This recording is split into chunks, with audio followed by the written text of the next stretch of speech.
স্বাগতম জানাচ্ছি সবাইকে আজকের ক্লাসে। আজকে আমরা করতে চলেছি বুয়েট অ্যাডমিশন টেস্ট 1920 নিয়ে রিভিউ। আমরা অলরেডি একটি রিভিউ করে ফেলেছি, তোমরা যারা দেখোনি তারা অবশ্যই আগের রিভিউটি দেখে আসো। আমরা সেখানে বেশ কয়েকটি কোশ্চেন সলভ করেছি এবং আজকে আমরা আরও কয়েকটি কোশ্চেন সলভ করতে যাচ্ছি। বুয়েট কোয়েশ্চেন বেশিরভাগ সময়ই রিপিট হয়, তাই আমাদেরকে প্রিভিয়াস ইয়ারের কোয়েশ্চেনগুলো ভালোভাবে সলভ করতে হবে। তাহলে চলো শুরু করা যাক আজকের সলভ ক্লাস। তাহলে প্রথমে আমরা এই প্রশ্নটি দেখে নিই। দেখো, এফজিডি প্ল্যান্টে সালফার ডাইঅক্সাইড অপসারণের জন্য যে বিক্রিয়াটি হয় সেটি আমাদের লিখতে হবে। আমরা জানি যে শিল্প কারখানার চিমনি দিয়ে নির্গত বর্জ্য গ্যাস বা ফ্লু গ্যাস বায়ুদূষক শ্রেণীভুক্ত অম্লধর্মী গ্যাস সমূহকে, বিশেষত এই সালফার ডাইঅক্সাইড গ্যাসকে ক্ষারীয় পানির মিশ্রণে শোষণ করে পরিবেশ দূষণ মুক্ত রাখা যায়। একেই আমরা কি বলছি? একেই আমরা বলছি এফজিডি বা ফ্লু গ্যাস ডিসালফিউরাইজেশন। তাহলে যেখানে এই ফ্লু গ্যাস ডিসালফাইজেশন হচ্ছে, সেখানে আমরা প্ল্যান্টে দেখছি যে সালফার ডাইঅক্সাইড এবং নাইট্রোজেন ডাইঅক্সাইড, কার্বন ডাইঅক্সাইডও শোষণ করা হয়। তোমরা মনে রাখবে যে এখানে উপজাতক হিসাবে বের হয় জিপসাম। তাহলে চলো আমরা এবার এই কোয়েশ্চেনটি সলভ করে ফেলি। প্রথমে এখানে ক্যালসিয়াম কার্বনেট প্লাস সালফার ডাইঅক্সাইডের বিক্রিয়া হয়, ফলে কার্বন ডাইঅক্সাইড সহ এই উৎপাদটি উৎপন্ন হয়। এরপর calcium oxide plus sulphur dioxide, এবার দেখো এখানে দুইটি ক্যালসিয়ামের এই যৌগ উৎপন্ন হলো। এরপর অক্সিজেন প্লাস 4 অণু পানি থাকে, তাহলে কি উৎপন্ন হয়? ক্যালসিয়াম সালফেট 2 অণু পানি, অর্থাৎ যাকে আমরা জিপসাম নামে চিনি। একে আমরা কি নামে চিনি? একে আমরা জিপসাম নামে চিনি। এবার দেখো ক্যালসিয়াম অক্সাইড ও কার্বন ডাইঅক্সাইড বিক্রিয়া করে এবং তৈরি করে ক্যালসিয়াম কার্বনেট। এরপরে ক্যালসিয়াম অক্সাইড এবং নাইট্রোজেন ডাইঅক্সাইড 2 মোল এবং অক্সিজেন বিক্রিয়া করে। এরপর ক্যালসিয়াম নাইট্রেট তৈরি করে। দেখো, এই এফজিডি প্ল্যান্টে চুনাপাথর গুঁড়া ও চুনের পানিতে ফ্লু গ্যাস চালনা করলেই যে ক্ষতিকারক সালফার ডাইঅক্সাইড, নাইট্রোজেন ডাইঅক্সাইড এবং কার্বন ডাইঅক্সাইড আছে তা শোষিত হয়। তাহলে আমাদের সালফার ডাইঅক্সাইড অপসারণের জন্য এই বিক্রিয়াটি লিখতে হবে। এরপর চলো পরের কোয়েশ্চেনটি সলভ করা যাক। আমরা এবার এই কোয়েশ্চেনটি লক্ষ্য করি। এটি তোমাদের রসায়ন প্রথম পত্রের 2য় চ্যাপ্টার থেকে এসেছে। দেখো, এটি একটি শনাক্তকারী বিকারকের প্রশ্ন। এখানে জিঙ্ক 2+, Fe2+, Fe3+ এবং অ্যালুমিনিয়াম 3+ রয়েছে। এদেরকে বিভিন্ন বিকারক দ্বারা শনাক্ত করা হয়ে থাকলেও দেখো শুধুমাত্র একটি মাত্র বিকারক দিয়েই এদেরকে শনাক্ত করতে বলেছে। তাহলে চলো এবার আমরা এই কোশ্চেনটি সলভ করে ফেলি। যেই একটি মাত্র বিকারক দ্বারা এদের সকলকে শনাক্ত করা সম্ভব সেটি হচ্ছে অ্যামোনিয়া দ্রবণ, অর্থাৎ আমরা বলতে পারি সেটি অ্যামোনিয়াম দ্রবণ, বা আমরা কি লিখতে পারি? Ammonium hydroxide. এবার চলো আমরা এই বিক্রিয়াগুলো করে ফেলি। প্রথমেই আমরা জিঙ্ক এবং অ্যামোনিয়াম হাইড্রোক্সাইডের বিক্রিয়া দেখব। তাহলে জিঙ্ক 2+ এবং অ্যামোনিয়াম হাইড্রোক্সাইড বিক্রিয়া করলে উৎপন্ন হবে জিঙ্ক হাইড্রোক্সাইড, এটি সলিড থাকবে, এবং অ্যামোনিয়াম প্লাস উৎপন্ন হবে এবং এটি থাকবে অ্যাকুয়াসে। এরা উভয়ই থাকবে অ্যাকুয়াসে। এবার আমরা Fe2+ এর সাথে বিক্রিয়া করি। Fe2+ এর সাথে বিক্রিয়া করলে এটি অবশ্যই থাকবে অ্যাকুয়াসে এবং এখানে এটিও থাকবে অ্যাকুয়াসে। তাহলে এটি সলিডে থাকবে এবং উৎপন্ন হবে অ্যামোনিয়াম, যেটি থাকবে অ্যাকুয়াসে। এরপর আমরা Fe3+ এর সাথে যদি বিক্রিয়া দেখি তাহলে কি থাকবে, এটি অবশ্যই অ্যাকুয়াসে থাকবে এবং এর সাথে 3 অণু অ্যামোনিয়াম হাইড্রোক্সাইড বিক্রিয়া করবে। দেখো 2+ এর সাথে 2 অণু এবং 3+ এর সাথে 3 অণু। তাহলে আমরা কি লিখতে পারি, FeOH3 সলিডে থাকবে এবং অ্যামোনিয়াম, যেটি থাকবে অ্যাকুয়াসে। এরপর এটি বিক্রিয়া করবে অ্যালুমিনিয়ামের সাথে এবং 3 অণু বিক্রিয়া করবে, কারণ এখানে অ্যালুমিনিয়াম 3+ রয়েছে। তাহলে উৎপন্ন হবে অ্যালুমিনিয়াম হাইড্রোক্সাইড, যেটি থাকবে সলিডে এবং 3 অণু অ্যামোনিয়াম। দেখো এখানে জিঙ্ক হাইড্রোক্সাইডের বর্ণ হবে সাদা এবং এখানে কি বর্ণ হবে, Fe2+ রয়েছে, তাই এখানে বর্ণ হবে সবুজ এবং এখানে বর্ণ হবে বাদামি। অ্যালুমিনিয়াম হাইড্রোক্সাইডের বর্ণ অনেকটা সাদা জেলির ন্যায়, অর্থাৎ এটি হবে সাদা জেলির মতো ভাসমান।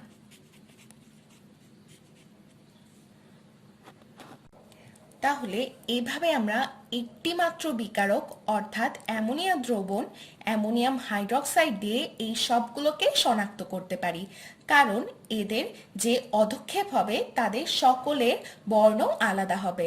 আমরা বর্ণ দিয়ে তাদেরকে শনাক্ত করতে পারি। এবার তাহলে চলো নেক্সট কোয়েশ্চেন সলভ করা যাক। দেখো এখানে প্রাইমারি স্ট্যান্ডার্ড পদার্থ এবং সেকেন্ডারি স্ট্যান্ডার্ড পদার্থ শনাক্ত করতে বলা হয়েছে।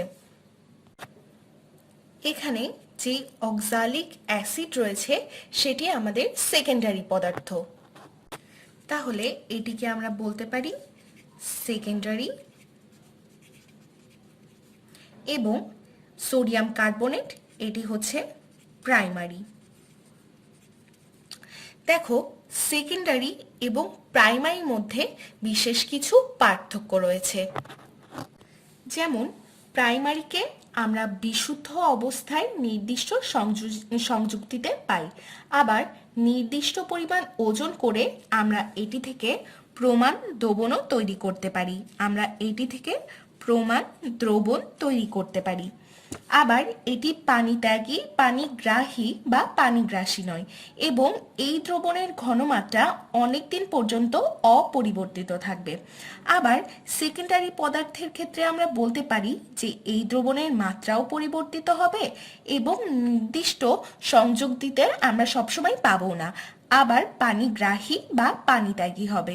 সেই কারণে আমরা প্রমাণ দ্রবণ এই সেকেন্ডারি পদার্থ দিয়ে তৈরি করতে পারবো না। তাহলে চলো আরো কিছু প্রাইমারি স্ট্যান্ডার্ড পদার্থ এবং সেকেন্ডারি স্ট্যান্ডার্ড পদার্থের উদাহরণ আমরা দেখে নিই। Sodium carbonate Na2CO3, potassium dichromate অর্থাৎ K2Cr2O7, সোডিয়াম অক্সালেট অর্থাৎ Na2C2O4 এবং সাকসিনিক অ্যাসিডের সংকেত HCC, CH2, এবং COOH, এটি হচ্ছে সাকসিনিক অ্যাসিডের সংকেত, সাকসিনিক অ্যাসিড। আবার সেকেন্ডারি স্ট্যান্ডার্ড সাবস্টেন্স আমরা কাদেরকে বলতে পারি? আমরা সালফিউরিক অ্যাসিডকে বলতে পারি, অর্থাৎ H2SO4, সোডিয়াম হাইড্রোক্সাইড,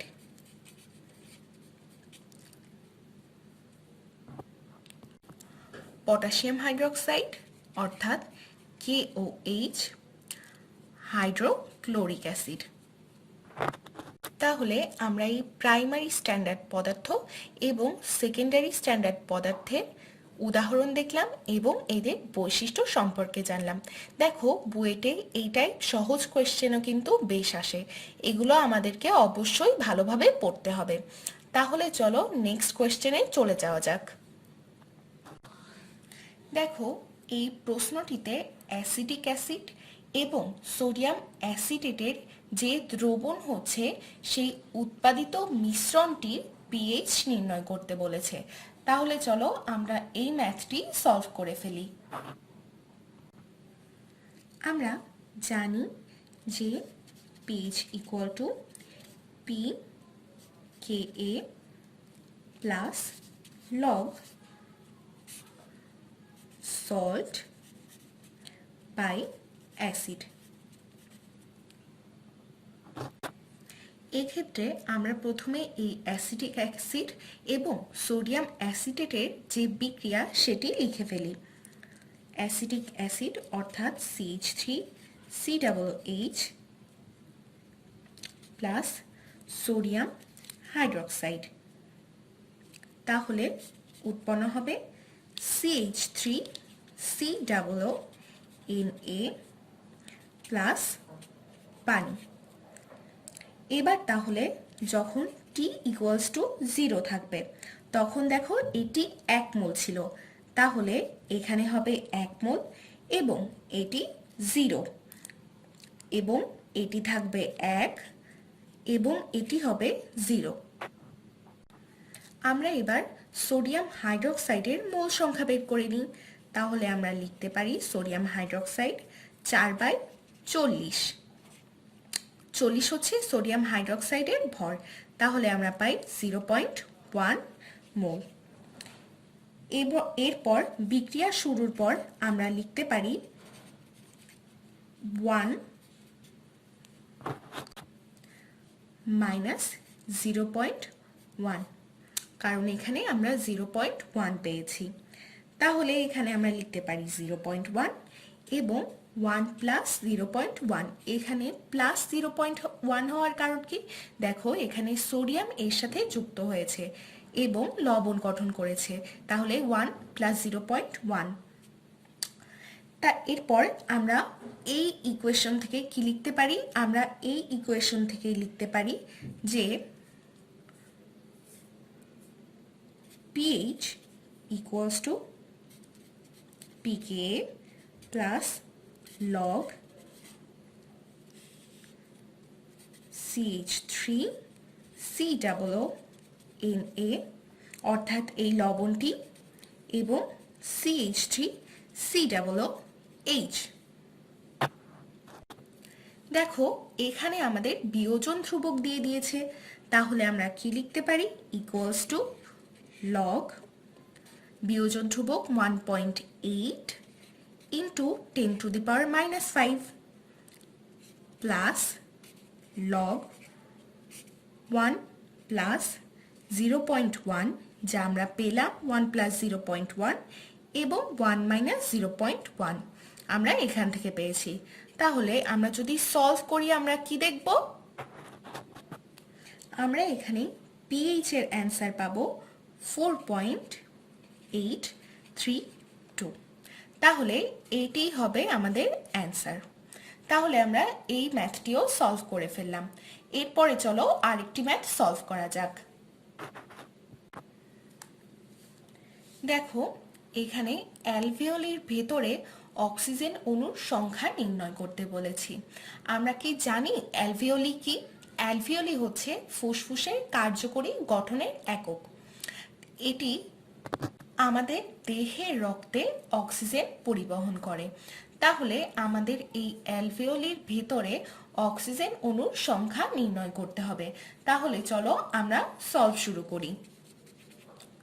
প্রথমে আমরা ভি ইকুয়ালস টু বের করে নেব, কারণ দেখো এখানে ব্যাসার্ধ দেয়া রয়েছে এবং আমাদের এটি পরবর্তীতে যে লাগবে।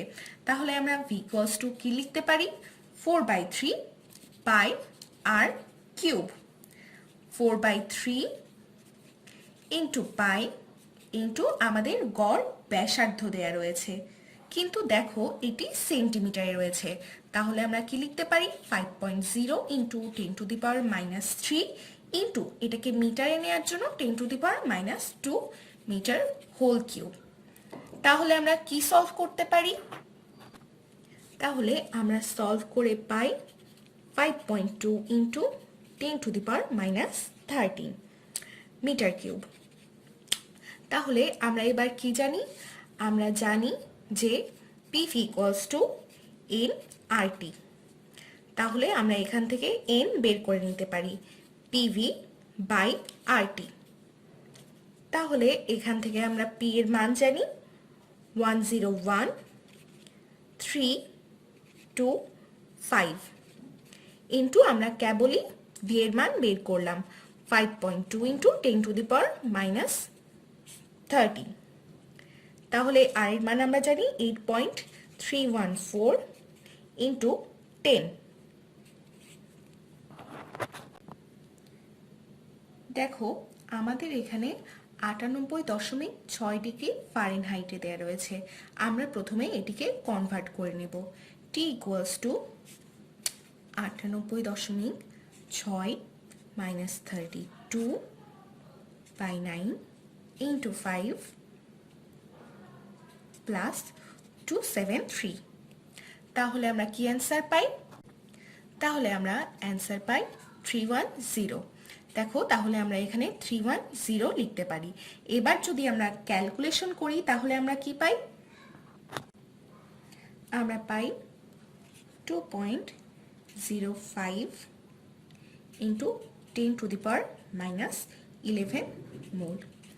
তাহলে এখান থেকে আমরা খুব সহজেই অক্সিজেন অণুর সংখ্যা বের করে নিতে পারি। কিভাবে, তাহলে আমরা লিখতে পারি অক্সিজেন অণু সংখ্যা ইকুয়ালস টু 14/100, যেটি আমাদের কোশ্চেনে দেয়া আছে অক্সিজেনের পরিমাণ। এর সাথে আমরা n গুণ করতে পারি এবং অ্যাভোগাড্রোর সংখ্যা। তাহলে দেখো আমরা অ্যান্সার পাই 1.73 ইন্টু 10⁻12T। তাহলে এই অ্যালভিওলির ভেতর অক্সিজেনের অণুর সংখ্যা 1.73 ইন্টু 10⁻12T, যেটি আমাদের দেহে অক্সিজেন পরিবহন করে। এবার চলো আমরা এই কোশ্চেনটি সলভ করে ফেলি। নাইট্রোজেন, অক্সিজেন এবং হাইড্রোজেন পরমাণুগুলো আয়ার রেডিয়েশন শোষণ করে না কেন? এদের শোষণ আয়ার রশ্মি না করার মূল কারণ হচ্ছে এদের অযুগল ইলেকট্রন নেই। আমরা কি বলবো, এদের অযুগল ইলেকট্রন নেই। কারণ দেখো এখানে নাইট্রোজেনের ক্ষেত্রে, আমরা বলতে পারি যে তার ইলেকট্রন সংখ্যা 14 এবং অক্সিজেনের 16 এবং হাইড্রোজেনের 2। যেহেতু তাদের এই অযুগল ইলেকট্রন নেই তাই তারা আয়ার রেডিয়েশন শোষণ করতে পারে না। এরপর মুখে লালা এবং পাকস্থলীর রসের পিএইচ মানের কথা বলা হয়েছে। আমরা জানি যে আমাদের মুখে যে লালা রয়েছে সেখানে পিএইচ হচ্ছে 6.35 থেকে 6.68 এবং পাকস্থলী যেখানে বেশ অম্লীয় অর্থাৎ পিএইচ হচ্ছে 1.4 থেকে 2.0। এবার এই যৌগটির এনানসিওমারের কথা বলা হয়েছে। প্রথমে আমাদেরকে এনানসিওমার সম্পর্কে জানতে হবে। একই যৌগের আলোক সক্রিয় দুই সমাণুকে মূলত এনানসিওমার্স বলে। এখানে ভৌত ধর্ম এবং রাসায়নিক ধর্ম মূলত একই থাকে, শুধুমাত্র তাদের এক সমতলীয় আলোকে আবর্তনের দিক ভিন্ন হয়। তাহলে আমরা এই যৌগটির এনানসিওমার কিভাবে লিখতে পারি? আমরা এভাবে লিখতে পারি। এরা ঠিক আগের মতোই থাকবে, CH2OH, শুধুমাত্র হাইড্রোজেন এই দিকে আসবে এবং OH এই দিকে যাবে। তাহলে আমরা এইভাবে এনানসিওমার্স লিখতে পারি। এদের ভৌত ধর্ম এবং রাসায়নিক ধর্ম একই হবে, শুধুমাত্র এদের কি আলাদা হবে? এদের আবর্তনের দিক আলাদা হবে। অর্থাৎ একটি যদি আলোকে ডান দিকে ঘোরায় তাহলে অপরটি আলোকে বাম দিকে ঘোরাবে। তাহলে এটি হলো এই যৌগের এনানসিওমার। দেখো, গ্লুকোজ অণুতে কয়টি কাইরাল কার্বন রয়েছে? এটি জানার জন্য আমাদেরকে প্রথমে গ্লুকোজের স্ট্রাকচার জানতে হবে। তাহলে চলো গ্লুকোজের স্ট্রাকচারটি আমরা দেখে নিই। গ্লুকোজ একটি হেক্সোজ চিনি, তাহলে এখানে কার্বন থাকবে 6টি, অর্থাৎ 1 2 3 4 5 6। এখানে দেখো, এই কার্বনটি দুই হাত দিয়ে যুক্ত থাকবে অক্সিজেনের সাথে এবং হাইড্রোজেনের সাথে। এরপর এখানে থাকবে একটি হাইড্রক্সিল মূলক, এরপরেই থাকবে হাইড্রোজেন, হাইড্রক্সিল মূলক, হাইড্রক্সিল মূলক এবং CHOH, এবং এখানে থাকবে হাইড্রোজেন, হাইড্রোজেন, হাইড্রোজেন, OH অর্থাৎ হাইড্রক্সিল মূলক এবং হাইড্রোজেন। এটি ছিল আমাদের গ্লুকোজের গঠন। আমরা কাইরাল কার্বন সম্পর্কে কি জানি? একটি কার্বনের 4টি হাতে 4টি আলাদা আলাদা মূলক থাকবে। তাহলে দেখো, এখানে একটি হাতে আলাদা আলাদা মূলক নেই, তাহলে এটি কাইরাল কার্বন নয়। কিন্তু এই 4টির ক্ষেত্রে আমরা দেখব যে তাদের হাতে আলাদা আলাদা মূলক রয়েছে। তাহলে আমরা কি বলতে পারি? গ্লুকোজ অণুতে কয়টি কাইরাল কার্বন রয়েছে? কাইরাল কার্বন রয়েছে 4টি। তাহলে আজকের ক্লাসে আমরা বুয়েটের বিভিন্ন ম্যাথ সলভ করলাম এবং কুইজ টাইপের কোশ্চেনগুলোও দেখলাম। পরবর্তী ক্লাসের আমন্ত্রণ জানিয়ে আজকের ক্লাস এখানেই আমরা শেষ করছি।